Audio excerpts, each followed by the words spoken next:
In this video we are going to read constitutional design. मतलब constitutional design क्या है, संविधान बनाना किस तरह का संविधान होगा।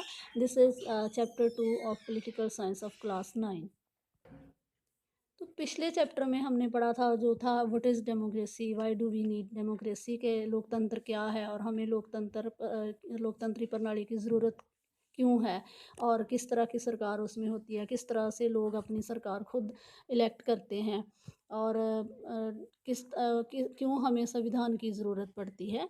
तो हमारे कंट्री में बहुत पहले संवैधानिक जो संस्था थी बन चुकी थी और आज़ादी के बाद और 1950 में इसको लागू कर दिया गया था। बट रिसेंट इंस्टेंस में जो साउथ अफ्रीका का कॉन्स्टिट्यूशन है वो डिज़ाइन हुआ और इन लोगों को क्यों इसकी ज़रूरत पड़ी और वहाँ के पे क्या सिचुएशंस थी कि संविधान निर्माण की ज़रूरत पड़ी और उससे पहले वहाँ पे क्या था और क्या डिस्क्रिमिनेशंस हो रहे थे, ये सब हम इस चैप्टर में पढ़ेंगे।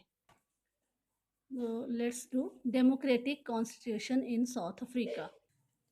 साउथ अफ्रीका के एक बहुत ही अच्छे लीडर हुए हैं नेल्सन मंडेला।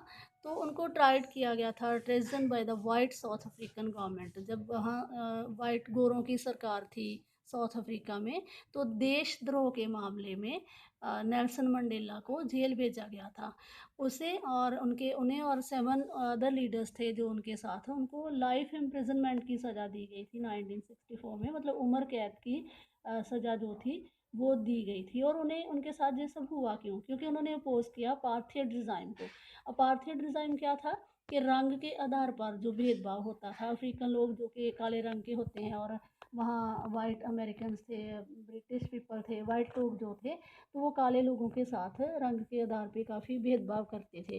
तो यही कारण है कि नेल्सन मंडेला को 28 साल जेल में रहना पड़ा, जो कि रॉबिन आइलैंड के ऊपर जो जेल बनी हुई थी, उस जेल में उनको रखा गया 28 सालों तक।